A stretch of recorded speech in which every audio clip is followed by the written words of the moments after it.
Dans cette vidéo, nous allons continuer à découvrir les types de graphiques qu'on peut utiliser dans Excel et qui peuvent intéresser les dirigeants de PME. Je vous avais montré une première méthode pour dupliquer cette feuille. Voici une deuxième méthode. Il suffit de cliquer sur la feuille, de cliquer sur Options et de tirer vers la gauche ou vers la droite. Comme vous voyez ici, on vient de dupliquer cette feuille. Nous allons changer l'intitulé de cette feuille. On va l'appeler 4, chiffre d'affaires en fonction du deal.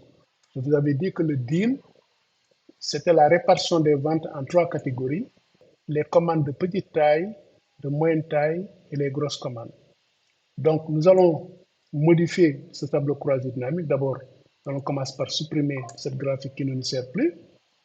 Et là, on va simplement prendre le deal, la taille du deal qu'on met en ligne.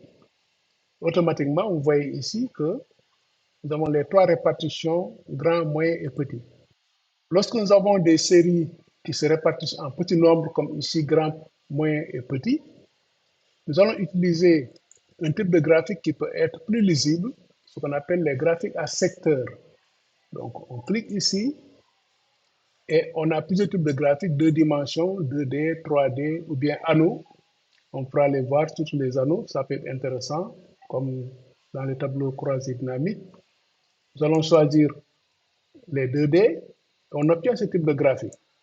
Vous voyez que c'est facile à lire parce que là, nous avons 3 éléments et ces 3 éléments se répartissent ainsi.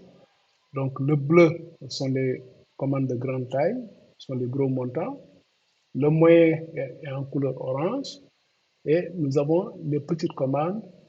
Les commandes de petite taille sont en couleur grise. Donc, à partir de là, c'est facile quand même de voir que la lecture est beaucoup plus aisée.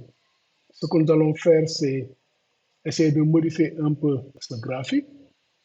Par exemple, en changeant le titre ici, en mettant chiffre d'affaires par taille du deal.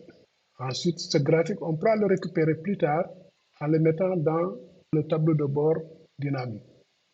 Donc, on va modifier le format. Comme on avait fait la dernière fois, on va prendre une couleur bleue. Voilà, taille du deal.